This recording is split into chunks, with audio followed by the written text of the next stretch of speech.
Chapter का नाम है इकोनॉमिक्स एंड इकोनॉमी, बहुत मजेदार है। सबसे पहला क्वेश्चन आता है कि व्हाट इज इकोनॉमिक्स। भाई माइक्रो इकोनॉमिक्स पढ़ रहे हो तो माइक्रो का मतलब तो छोटा होता है, लेकिन इकोनॉमिक्स मीन्स व्हाट। तो इकोनॉमिक्स का मतलब है economics is a subject matter that relates to rational management of square resources. बहुत प्यारी सी बात लिखी हुई है यहाँ पे कि इट्स अ रैशनल मैनेजमेंट। क्या जी? रैशनल मैनेजमेंट किसका जी? स्केयर्स रिसोर्सेज का। What is the meaning of scarce? Scarce मतलब लिमिटेड, जो लिमिटेड है, जैसे लेबर लिमिटेड है, कैपिटल लिमिटेड है ना। तो ये जो लिमिटेड रिसोर्सेज होते हैं उसको मैनेज करना। जैसे मान लो हमारे पास जो लेबर है उससे हम तोप भी बना सकते हैं, गेहूं भी उगा सकते हैं, है ना। तो सवाल ये उठता है कि भाई लेबर को लगाया कहां जाए? खाने वाली चीजें उगाए, या फिर मशीनरीज पे लगाएं, या फिर जो वार गुड्स होते हैं उस पे लगाएं। इसी चैप्टर में आगे चल के नहीं, अगले चैप्टर में आएगा। पहले ये और अगला चैप्टर एक साथ मिक्स कर किया हुआ था, अभी हम दो अलग अलग चैप्टर में पढ़ेंगे इन सब चीजों को, अगले चैप्टर में बताऊंगा मैं। तो जो स्केयर्स रिसोर्सेज है उसको मैनेज करना in a manner such that the individual maximise their economic gain. आप जब सामान लेने जाते हो मार्केट में तो आपने पूछा भैया वो आलू कैसे दिए? वो कहता है जी 20 के 1.5 किलो। आप कहते तो सही से ही लगा लो, ऐसा थोड़ा ना आंख बंद करके लो भैया 20 रुपए दे दो। ऐसा जीन्स खरीदने जाते हो बोलता है कि 1500 रुपए का, आप कहते हो लो कार्ड और स्वैप कर लो 1500 रुपए। ऐसा नहीं, आप क्या कहते हो? भैया ठीक ठीक लगा लो, है ना। तो मतलब आप ये चाहते हो कि जो मैं पैसे दूं और जो सामान लूं उसके बीच में कुछ मैचिंग तो हो और सही प्राइस पे सामान खरीदूं मैं। तो जो इंडिविजुअल है वो क्या चाहता है कि मैक्सिमाइज देयर इकोनॉमिक गेन। वो चाहता है कि भाई मैं अपना इकोनॉमिक गेन मैक्सिमाइज करूं eight the micro level. And the society, और सोसाइटी क्या चाहता है भाई? सोसाइटी ये चाहता है मैक्सिमाइज इट्स वेलफेयर, अपने वेलफेयर को मैक्सिमाइज करना। ये दो चीजें। This is the best definition of economics. Okay, वैसे बहुत सारी डेफिनेशन है, आप जो पढ़ोगे किताबों में तो मिलेगा ये डेफिनेशन वो डेफिनेशन, तो वेलफेयर डेफिनेशन, बहुत सारी डेफिनेशन है। बट अगर इकोनॉमिक्स का मतलब है this is the best definition जिसमें सारी चीजें लिखी हुई है। डन। दोबारा एक बार पढ़ लेते हैं। Economics is a subject matter that relates to rational management of scarce resources in a manner such that the individual maximise their economic gain at a micro level and the society maximise its welfare at macro level. ठीक है, मतलब ये society क्या चाहते हैं कि अपना welfare करना। चलिए जरा आगे चले, कुछ दिक्कत है? हाँ, वो यहाँ पे स्पेलिंग मिस्टेक हो सकता है, आप उसे इग्नोर करो क्योंकि कभी कभी ऐसी प्रॉब्लम हो जाती है। चलो, तो अर्थव्यवस्था जिसको हम लोग बोलते हैं इकोनॉमिक्स, वह विषय वस्तु है जो कि दुर्लभ साधनों के विवेकशील प्रबंधन से इस प्रकार संबंधित है कि वैश्विक स्तर पर व्यक्ति अपने आर्थिक लाभों को अधिकतम करता है तथा समष्टि स्तर पर समाज अपने कल्याण को अधिकतम करता है। अगर आपके पास क्वेश्चन आता है और कहता है व्हाट इज इकोनॉमिक्स, तो पीछे वाला लिखोगे जो अभी पीछे बताया है। लेकिन अगर बोले कि इकोनॉमिक्स को डिफाइन करो तो उस केस में आप क्या करोगे? Economics is the study of rational management. क्या वही वाली बात नहीं आई जो उसमें बताया अभी, है ना, घुमा दिया। Rational management of the scarce resources in a manner such that economic gain are maximise at the micro as well as macro level. यही बात तो पीछे भी की गई है, यही बात तो पीछे की गई है। यहां पे ध्यान देने वाली बात है, शायद आपने ध्यान नहीं दिया होगा। यहां पे जो इंडिविजुअल है उसके लिए माइक्रो लेवल पे होता है और सोसाइटी के लिए मैक्रो लेवल पे। ध्यान रखना इस बात में, सोसाइटी क्योंकि बड़ी है, इंडिविजुअल एक बंदे की बात हो रही है, सोसाइटी पूरे होल जितने भी लोग हैं उन सभी की बात हो रही है। ठीक है जी। तो जब भी कभी डिफाइन की बात आए तो लिखोगे economics is the study of rational management of the scarce resources. किसकी बात हो रही है जी? स्केयर रिसोर्सेज की। In a manner such that the economic gain are maximise at a micro as well as macro level. तो कुछ बच्चे बोलते हैं कि सर क्या हम एक जगह मतलब पूछें तो दोनों में दोनों चीजें नहीं, मतलब यही चीज दोनों में लिख दें? लिख सकते हो। ये और ज्यादा कंप्रेस है और वो वाला थोड़ा सा और वाइडर है, मर्जी है आपकी, दोनों में से जो चाहे वो लिख सकते हो। ओके, यहां पे लिखा भी हमने कि अर्थव्यवस्था दुर्लभ साधनों के विवेकशील प्रबंधन मतलब रैशनल मैनेजमेंट का इस प्रकार अध्ययन करता है जिससे कि व्यष्टि स्तर पर तथा समष्टि स्तर पर आर्थिक लाभ अधिकतम हो सके। ओके जी, चलिए आगे बढ़ते हैं। अगला है इकोनॉमिक्स। फिर एक इकोनॉमिक्स आ गया। सर ये क्या बात हुई, ये तो फिर आप मतलब अलग अलग चीजें बता रहे हो। हाँ, ध्यान से देखना जरा, यहां पे भी इकोनॉमिक्स के बारे में बात करेंगे। Economics is a science of human behaviour, बात वही है। Concerned with the allocation of squares means in such a manner. अब यहां पे एलोकेशन का मतलब होता है बांटना। क्या मतलब होता है? बांटना। तो इकोनॉमिक्स इज अ साइंस। अच्छा, यहां पे एक वर्ड लिखा science. What is the meaning of science in economics? नहीं, वैसे साइंस का मतलब क्या होता है? यहां पे साइंस वर्ड किस उसमें आया? जैसे अगर मैं ये रिमोट ऊपर उछालूं, जैसे ऊपर उछालूं तो ये नीचे आ गया। देखो, जैसे ऊपर उछालूं तो नीचे आ गया। ये कौन से किस वजह से आया? ये लॉ ऑफ ग्रेविटेशन है ना। हाँ, अगर मैं किसी और ग्रह पे इसको ऊपर उछालूं तो शायद ये ऊपर ही रह जाएगा, लेकिन धरती पे तो ये नीचे आएगा, है ना। ऐसे ही आपको बहुत सारी चीजें बताई जाती हैं साइंस में, ऐसे यहां पे इकोनॉमिक्स में भी है। जैसे कि एक लॉ है, आगे चल के पढ़ोगे, लॉ ऑफ डिमांड। ये कहता है जब प्राइस बढ़ेगा तो क्वांटिटी घटेगी और प्राइस घटेगा तो क्वांटिटी बढ़ेगी। लॉ ऑफ डिमांड है ना लॉ, तो इट्स अ साइंस। तो इकोनॉमिक्स भी एक तरीके की साइंस है। तो economics is a science of human behaviour. यहां पे वो साइंस की बात नहीं हो रही है, लेकिन यहां पे बात कर रहे हैं हम लोग किसकी? ह्यूमन बिहेवियर की। तो it's a science of human behaviour concern with the allocation of scarce means. अब किसकी बात हो रही है? ये एलोकेशन किसकी? स्केयर्स मींस की। एलोकेशन मतलब बांटना। जैसे मैंने बोला कि लेबर को हम कहीं भी लगा सकते हैं। तोप के प्रोडक्शन पे लगा लो, गेहूं के प्रोडक्शन पे लगा लो, या मशीनरी के प्रोडक्शन पे लगा लो। अब ये डिपेंड करता है आपके ऊपर कि आप लगा कहां रहे हो उसको। तो एलोकेट करना in such a manner that consumer में मैक्सिमाइज देयर सेटिस्फैक्शन, प्रोड्यूसर में maximise their profit and society में मैक्सिमाइज इट सोशल वेलफेयर। थोड़ा और अच्छी डेफिनेशन बन गई है ना। है सभी, मर्जी आपकी, आप जो चाहें वो याद कर सकते हैं। ओके, यहां पे कंज्यूमर की भी बात हो गई, यहां पे प्रोड्यूसर की भी बात हो गई, और यहां पे सोसाइटी की भी बात हो गई, सबकी बात हो गई। ओके जी, तो यहां पे हिंदी में भी लिखा है हमने कि अर्थशास्त्र उन मानवीय व्यवहार का विज्ञान है जिनका संबंध सीमित साधनों मतलब जो स्केयर्स मींस है का बंटवारा मतलब एलोकेशन इस ढंग से करना है जिससे उपभोक्ता मतलब कंज्यूमर अपनी संतुष्टि को अधिकतम कर सके, उत्पादक मतलब प्रोड्यूसर अपने लाभ को अधिकतम कर सके, मैक्सिमाइज कर सके, और समाज मतलब सोसाइटी अपने आर्थिक कल्याण को अधिकतम कर सके। ठीक है जी, चलो आगे बढ़ते हैं। यहां पे अगर इकोनॉमिक्स की और ज्यादा बात करें तो इकोनॉमिक्स में हम 4 टर्म्स को समझेंगे। माइक्रो इकोनॉमिक्स जो आपके यहां पे पार्ट है, मैक्रो इकोनॉमिक्स जो दूसरी किताब है वो आपके इधर का पार्ट नहीं है, आगे है, पॉजिटिव इकोनॉमिक्स और एक नॉर्मेटिव इकोनॉमिक्स। ये 4 तरह की इकोनॉमिक्स है, एक एक करके बात करते हैं। सबसे पहला है माइक्रो इकोनॉमिक्स। क्या है? इकोनॉमिक्स तो पढ़ लिया बट माइक्रो नाम से पता चला micro. Micro economics is the branch of economics which studies economic problem. कैसे? जो इकोनॉमिक के इश्यूज हैं relating to individual economic unit like a consumer, producer, इससे रिलेटेड। जैसे अगर मैं माइक्रो इकोनॉमिक्स में यहां पे चैप्टर के नाम बताऊं तो हम बात करेंगे प्रोड्यूसर इक्विलिब्रियम की, हम बात करेंगे कंज्यूमर इक्विलिब्रियम की, हम बात करेंगे कॉस्ट की, रेवेन्यू की, इन सब चीजों की बात करेंगे। तो छोटी छोटी प्रॉब्लम के ऊपर बात की जाती है, माइक्रो इकोनॉमिक्स में पढ़ेंगे। इसलिए लिखा है यहां पे कि माइक्रो इकोनॉमिक्स क्या है? एक ब्रांच है। किसका? इकोनॉमिक्स का। It's a branch of economics. Micro economics is a branch of economics. तभी तो यहां पे बोला इकोनॉमिक्स में micro economics, macro economics, positive economics और नॉर्मेटिव इकोनॉमिक्स, ये सब क्या है? ब्रांचेज हैं।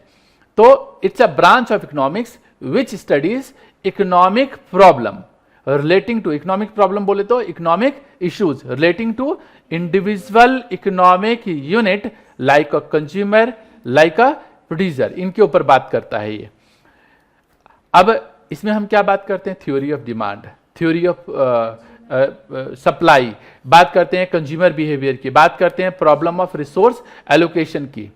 ठीक है जी, यहां पे देखिए हिंदी में भी हमने लिखा है थोड़ा सा, व्यष्टि अर्थशास्त्र मतलब माइक्रो इकोनॉमिक्स अर्थशास्त्र की वह शाखा है जो कि व्यक्तिगत आर्थिक इकाइयों जैसे एक उपभोक्ता, एक उत्पादक, मतलब एक कंज्यूमर, एक प्रोड्यूसर की आर्थिक समस्याओं जो इकोनॉमिक प्रॉब्लम होती है उसके ऊपर बात करता है। किसके ऊपर बात करता है जी? इकोनॉमिक प्रॉब्लम के ऊपर। जैसे कि उपभोक्ता व्यवहार का सिद्धांत, मतलब कंज्यूमर की बात हो रही है यहाँ पे। साधनों के आवंटन की समस्या, एलोकेशन ऑफ रिसोर्सेज, उसके ऊपर बात होती है। अगला कॉन्सेप्ट है हमारे पास यहाँ पे macro economics. What is macro economics? तो macro economics is the branch of economic, मतलब ये भी क्या है? एक ब्रांच है which studies economic problem relating to economy as a whole. Same यही वाली बात यहां पे भी लिखी हुई है।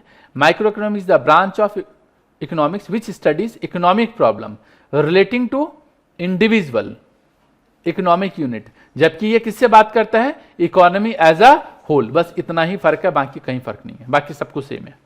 ओके, किसकी बात करता है? इकोनॉमी एज अ होल, सबकी बात हो रही है यहां पे।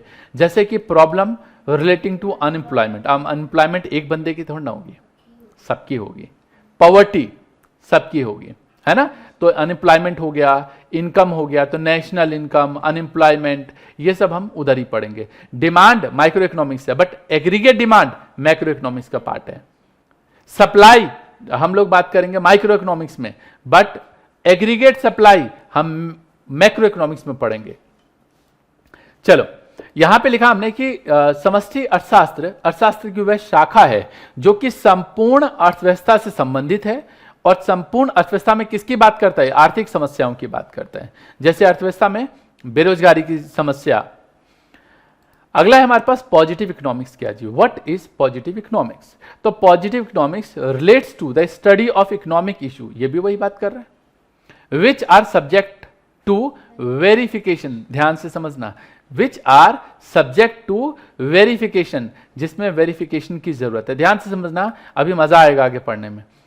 रामलाल कहता है population of India is more than the population of China. कह रहा है इंडिया की पता है तुम्हें, इंडिया की जो पॉपुलेशन है ना वो चाइना से ज्यादा हो गई है। तो आपको क्या करना पड़ेगा? वेरीफाई करना पड़ेगा। अरे तुम्हें पता है हमारे एरिया में जो लोग रहते हैं यार, उनकी जो इनकम है ना वो एवरेज इनकम 10,000 ही है। यहाँ पे वेरीफाई करना पड़ेगा वो बात जो कह रहा है वो सच है गलत है। इसको क्या बोलते हैं हम लोग? इसको बोलते हैं पॉजिटिव इकोनॉमिक्स। मतलब इसको वेरिफिकेशन की जरूरत पड़ती है। किसकी जरूरत पड़ती है जी? वेरिफिकेशन की जरूरत पड़ती है। One can verify it. अब आप बोलोगे सच बोल रहा है या फिर झूठ बोल रहा है। ओके, यहां पे लिखा है हमने हिंदी में कि वास्तविक अर्थशास्त्र मतलब पॉजिटिव इकोनॉमिक्स उन आर्थिक मुद्दों के बारे में अध्ययन करता है जिसकी सत्यता की जांच की जा सकती है, जांच करनी है। ये यहां पे जैसे रामलाल के बारे में बताया मैंने, अभी पढ़ लेना आप इसको। अगला है यहां पे नॉर्मेटिव इकोनॉमिक्स। क्या है जी? What is normative economics? तो normative economics relates to the study of economic issues which involve value judgement, मतलब जिसमें एक जजमेंट हो, विच आर डिबेटेबल, जिस पे डिबेट किया जा सके। अब जैसे कि Girdhari Lal says that old age pension should be stopped. कहता है कि यार ये जो मतलब वृद्धावस्था पेंशन है ना बंद होनी चाहिए। आपको यार क्या बात करो, कैसे बंद होनी चाहिए? मान लो कि किसी के बच्चों ने, मान लो उसके बच्चे ही नहीं है, मान लो, अब बुढ़ापे में कैसे काम करेगा? पैर काम नहीं करते, खाएगा कहां से?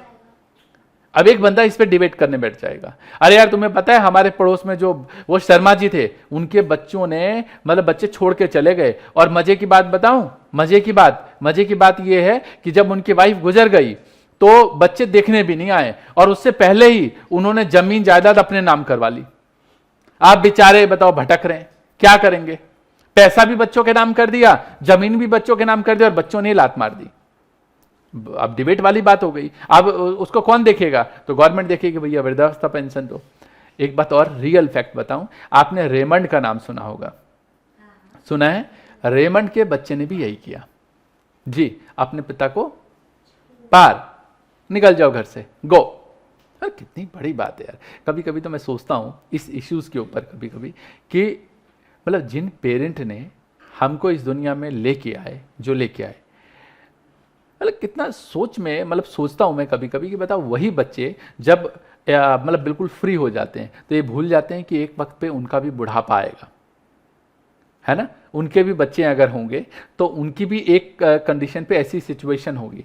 तो मतलब कितना दुख वाली बात होती है कि वो अपने पेरेंट्स के साथ गलत व्यवहार करते हैं, गलत तरीके से बोलते हैं। और एक बहुत प्यारी सी बात पता है, पेरेंट जो है ना वाकई में मरते तो जब उनको मतलब जब उनकी डेथ होती है तो वो एक अलग होती है, लेकिन उनकी डेथ तो उसी समय हो जाती है जब उनका बच्चा उनसे उल्टा बोलना लग जाता है, जब ऊट पटांग तरीके से बात करता है, तब उनको इतना दर्द होता है कि उनको समझ में आ जाता है कि अब तो खत्म, मतलब अब जो चल रहा है बस चल रहा है, नहीं तो रिश्ते तो उसी समय खत्म हो जाते हैं, कहने के रिश्ते हो जाते हैं। नहीं तो हमारे यहाँ पे पड़ोस में भाई एक पूरा परिवार रहता था, फादर उसके गुजर गए, अब माता जी मतलब उसकी जो मदर थी उस बंदे की, अब वो मतलब कभी आस पड़ोस के घर से बहन जी सब्जी दे दो, बहन जी ये दे दो, आप मुझे कच्ची सब्जी की मुझे घर पे बनाना है, मतलब कितनी बड़ी बात हो गई यार। मतलब एक इंसान अपने माँ बाप को भी नहीं खिला पाएगा तो क्या कर पाएगा, मतलब बहुत दुख वाली बात लगती है फिर। और दुनिया में सबसे बड़ा पाप होता है अपने पेरेंट्स को किसी भी तरीके से दुखी करना। कभी दुनिया में कभी भी मतलब बहुत सारी चीजें हों, लेकिन कभी कोई चीज चूज करनी हो ना पेरेंट और दूसरे ऑप्शन में, तो ऑलवेज पेरेंट को चूज करना चाहिए, ऑलवेज, क्योंकि उनके जैसा इस पूरी दुनिया में कोई नहीं। पता है जब बच्चा छोटा होता है ना तो उसके लिए पता है हीरो कौन होता है, उसका फादर, उसकी जो मदर होती है ना वो उसकी हीरो होती है। और अगर बढ़ता है उसके बाद उसकी रियलिटी, चलो वो एक अलग बात है, लेकिन एक बच्चे के लिए मदर और फादर ऑलवेज होते हैं। और आप देख लेना कभी कि मान लो अगर 10 दिन 15 दिन कोई बच्चा अपने मतलब मदर फादर के साथ नहीं रहता है, बेशक वो रहता है, लेकिन जब उसके साथ अगर मान लो नहीं है तो उसको बहुत खालीपन लगेगा। मेरे एक मित्र हैं, और अगर मैं अपने मित्र की बात करूं तो उनकी मदर जस्ट अभी गई है, लेकिन वो मुझे कहते हैं कि भाई जब मेरी मदर गई ना, अभी गई है उनकी मदर, और जब गई तो उनको बहुत दुख हुआ। वो कहते हैं यार कि ऐसा लगता है कि हमारे सर के ऊपर से जो छत्र छाया है वही हमारी बिल्कुल हट गई है। मतलब इस तरीके की बात कर रहे हैं वो, मतलब बहुत दुख वाली बात है। वो कह रहे हैं कि यार बताओ अकेलापन फील होता है आज मदर नहीं है तो इसलिए मतलब ये तो चलो हम एक टॉपिक से आ गए, लेकिन एक सीख वाली बात ये है कि किसी भी वजह से कोशिश करना कभी कि मदर फादर को दुख ना हो।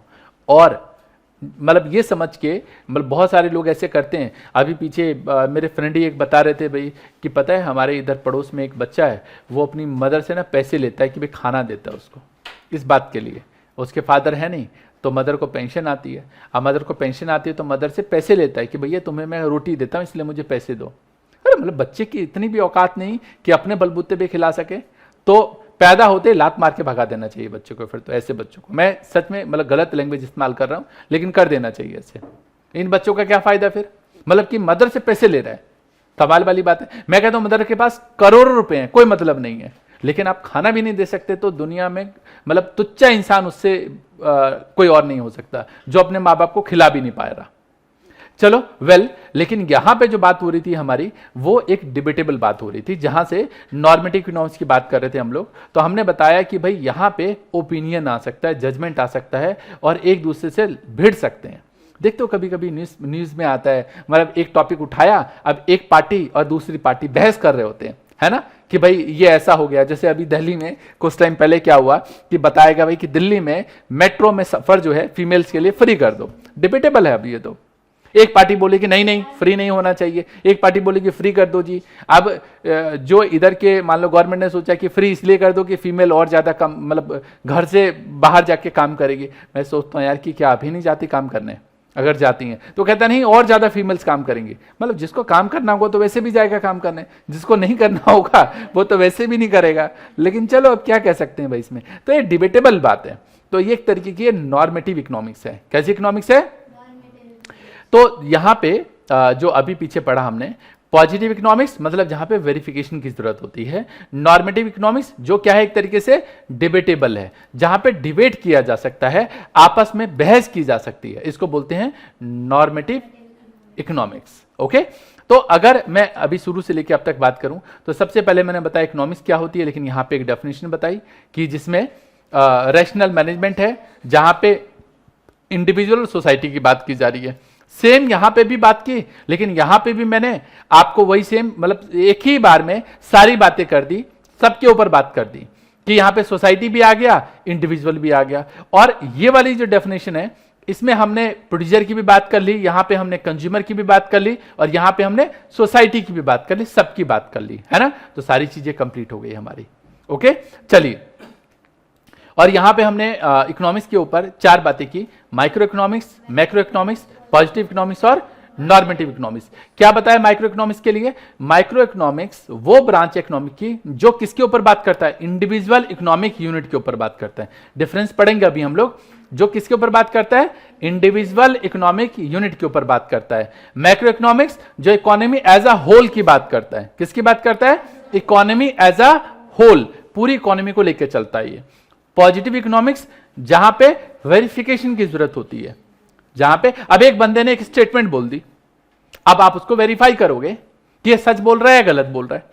मान लो ये बोले कि हमारे यहां की पॉपुलेशन ये हो गई, या बोले पॉवर्टी का रेट ये है, डेथ रेट ये है, बर्थ रेट ये है, तो आप वेरीफाई करना पड़ेगा आपको कि ये जो बोल रहा है वो सच बोल रहा है या झूठ बोल रहा है, या इसने ऐसे ही कहीं से सुन लिया और वो बोल रहा है। और एक है नॉर्मेटिव इकोनॉमिक्स, जहां पे डिबेटेबल सिचुएशन है, जहां पे एक स्टेटमेंट है इकोनॉमी से रिलेटेड, वहां पे डिबेट हो सकता है कि नहीं नहीं ऐसा नहीं होना चाहिए, दूसरा बोलेगा नहीं ऐसा करना चाहिए, सिचुएशन डिपेंड करती है। तो अभी जो पढ़ा आपने, सिर्फ अगर हम देखें तो 2 तरीके के क्वेश्चन डिस्कस किए। पहला व्हाट इज इकोनॉमिक्स, इकोनॉमिक्स क्या चीज होती है, और दूसरी इकोनॉमिक्स के जो ब्रांचेज हैं, 4 ब्रांचेज के ऊपर बात करते हैं हम लोग, माइक्रो, मैक्रो, पॉजिटिव और नॉर्मेटिव। पॉजिटिव और नॉर्मेटिव के ऊपर कोई किताब नहीं है, पढ़ना नहीं है हमें, लेकिन माइक्रो इकोनॉमिक्स और मैक्रो इकोनॉमिक्स इन दोनों के ऊपर बात करनी है हमें। ओके। और एक बात और बताऊं, अभी आप लोगों की स्टार्टिंग है इकोनॉमिक्स की, तो बहुत सारे बच्चे क्या करते हैं इकोनॉमिक्स के लिए कि जैसे मैंने पढ़ा दिया तो किताब बंद करके रख देंगे। पहले तो मैं नोट भी कराता था क्लास वाले में ही, जितने भी बच्चे जो ऑनलाइन में पढ़ रहे हैं उनको भी नोट कराता था मैं। बट अभी क्या है, हम लोगों ने नोट्स प्रिपेयर कर लिए, तो वो नोट्स आपको प्रिंटेड फॉर्मेट में मिल जाएगा। तो जो समझने वाला है वो यहाँ पे समझ लिया, प्रिंटेड फॉर्मेट वाला जो नोट मिलेगा, जितने भी बच्चे जो ऑनलाइन में बैठ के पढ़ रहे हैं वो उनके फोल्डर में ही होगा, तो आप वहाँ से डाउनलोड करके प्रिंट करा लो, तो प्रिंट करके आप उसको देख सकते हो। तो एक चीज़ मैं ज़रूर बोलूँगा वहाँ पे कि आप मार्केट से अभी ही इस तरीके का एक हाईलाइटर बाई कर लो। ये एक किसका हाईलाइटर है? फेबर कैस्टल का हाईलाइटर है, बहुत बढ़िया हाईलाइटर है। बाकी और सभी कंपनी के हाईलाइटर जल्दी सूख जाते हैं, जल्दी सूखता नहीं, इसकी इंक भी आती है। और जो मैंने आपको उधर नोट्स दिया है उसको आप हाईलाइट करो, ओके, ताकि जो इंपॉर्टेंट वर्ड है, जैसे कि अभी आपने गौर किया यहाँ पे मैंने कुछ ये कुछ चीज़ें जो है यहाँ पे मैंने हाईलाइट कर दी, आपने ध्यान दिया यहाँ पे जब मैंने बात की तो यहाँ पे मैंने कुछ इंडिविजुअल इकोनॉमिक यूनिट को मैंने हाईलाइट किया। मतलब ये जब बात आएगी तो हमेशा इसके ऊपर बात चलेगी, तो आप बड़े आराम से पढ़ सकते हो, है ना। तो हाईलाइट जरूर करो, चीज़ों को सही तरीके से पढ़ो, अगेन एंड अगेन पढ़ो। और एक बात ध्यान रखना, इकोनॉमिक्स एक बार पढ़ने से नहीं आती। इकोनॉमिक्स तो छोड़ो, आप एक बार साइकिल पे बैठने से साइकिल चलाना नहीं सीख लेते। आप एक बार नदी में या तालाब में या स्विमिंग पूल में उतर के आप तैरना नहीं सीख पाते। सीख लेते हो क्या? तो भाई सीख लेते हो तो गुरुजी हैं, फिर तो पैर छूने वाली ही बात होती है ना। नहीं तो भाई ऐसा एक बार बाइक पे बैठे और बाइक चलाना, स्कूटी चलाना सीख लिया, गलत, ऐसा होता ही नहीं है। और चलाना किसको कहते हैं? तो आओ चलो मेरे साथ रेस लगाओ, फिर पता चलेगा, है ना। मैं रेस नहीं लगाता, मजाक कर रहा हूं। लेकिन मान लो अभी अगर आपको चलानी आती है तो ऐसा होता है कि किसी ने अभी स्कूटी पे बैठा, चलो अच्छी बात है, किसी ने बता दिया, उसको साइकिल चलानी आती है, और मान लो उसने स्कूटी चलाई तो 80 की स्पीड पे चला लेगा, एक चला ही नहीं पाएगा 80 की। मजे की बात बताऊं, बाइक चलाते हुए इतना टाइम हो गया, लेकिन जब मैंने अपनी बाइक थंडरबर्ड बाइक की तो इतनी भी सिचुएशन नहीं हुई कि मैं उसको घर तक उतनी स्पीड में ले पाऊं जो मैं पहले स्पीड में अपनी बाइक चलाता था। पहले मैं जो मेरे पास बाइक थी वो फेजर थी, वो भी हैवी बाइक थी, लेकिन उसके चलाने में और थंडरबर्ड, रॉयल एनफील्ड की थंडरबर्ड चलाने में बहुत फर्क होता है। तो पता चला, और उसको चलाने में मेरे को हाथ बिठाने में और उतनी स्पीड में चलाने में टाइम लगा। मतलब ऐसा नहीं कि भाई एकदम से उठाओ और 60 की स्पीड पे चला लो, 70 की स्पीड पे चला लो। अब तो बड़ा आसान है चलाना, क्योंकि उसकी एक तो हाइट ऊपर है, वैसे मेरी भी हाइट ऊपर है, ऐसी बात नहीं है, क्योंकि वो छोटे हाइट वालों के लिए तो है ही नहीं। दूसरी बात, उसका वेट बहुत ज्यादा है बाइक का। तो ये सब चीजें अगेन एंड अगेन प्रैक्टिस का हिस्सा है, तो इसलिए बार बार प्रैक्टिस करो। एक बात और, जब आप पढ़ने बैठो तो रेड पेन लेके बैठो, जो इंपॉर्टेंट वर्ड है उसको वहीं पे अंडरलाइन करो, हाईलाइट करो। और जो इको के लिए नोट्स जरूर बनाओ, मतलब ये जो कॉपी है उसको जरूर बनाओ, और जब लगे कि छोटी छोटी बातें उसको वहीं पे लिख लो। जब ऐसे आप करने लगोगे तो आपका बहुत सारा टाइम बच जाएगा और बहुत मजा भी आएगा आपको पढ़ने में। मजा इसलिए आएगा क्योंकि चीजें पहले से आती होंगी। और इन सभी बातों में एक बात जो अहम है, कुछ बच्चे क्या करते हैं, जब पढ़ लेते हैं उनको लगता है यार अगले क्लास में पढ़ेंगे ना, पढ़ के जाएंगे।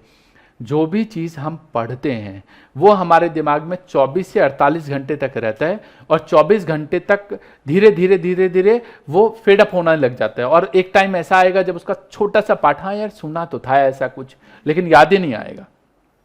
होता है ऐसा, और याद नहीं आएगा, आप सर खुजाते रहोगे, यार ये क्या बताया था, समझ ही नहीं आ रहा। अच्छा, जो आज आपने पढ़ा अगर आज ही जाके आप पढ़ लोगे, जो मैंने बताया आज ही जाके पढ़ लोगे, तो कम टाइम लगेगा आपको उसको रिकॉल करने में, याद करने में। कभी कभी देखा है आपने, मान लो इंग्लिश का कोई लॉन्ग क्वेश्चन आप याद कर रहे हो, याद कर लिया आपने, और उसको 10 दिन बाद याद करो, ज्यादा टाइम लगता है। लेकिन आज याद किया और कल रिवाइज करो तो कम टाइम लगता है ना। तो जो मैंने पढ़ाया वो रिवीजन ही तो करनी है घर जाके, तो रिवाइज कर लेना। कर लोगे ये सब? चलो बहुत बढ़िया। इसमें नोट करने वाला कुछ भी नहीं है, वो आपके नोट्स में मिल जाएगा। होम फन में आज यहीं पे हम लोग विराम देंगे। प्रैक्टिकल पार्ट है नहीं अभी इसमें, प्रैक्टिकल के कुछ छोटे मोटे चैप्टर हैं वही हम डिस्कस करेंगे। बस आपको जो चीजें बताई हैं उसको अच्छी तरीके से याद करके आना है। क्या करके आना है जी? याद करके अच्छे से जो बातें बताई हैं उन बातों को फॉलो करना है। और याद, मैं कई बार ना यहाँ पे लिख देता हूँ लर्न ऑल कॉन्सेप्ट, ये लिखा ही रह जाता है, बस बच्चे भी लिखते हैं आराम से। होम फन उधर लिखते हैं लर्न ऑल कॉन्सेप्ट, और अगले दिन देखते हैं अरे यार लिखवाया था, छोड़ो ना यार क्या करना है, वो लिखा ही रह जाता है। भैया वो लिखा है इसलिए नहीं है कि मतलब वो किताबों में लिखने के लिए, ऐसा नहीं है, आपको बार बार उसको याद करना है, समझे? बार बार। चलो मजा आ गया जी? उम्मीद करता हूं कि आज वाली क्लास को आपने एंजॉय किया होगा। हम लोग कंटिन्यू करेंगे नेक्स्ट क्लास में, तब तक के लिए all the best, take care, जय हिंद, जय भारत।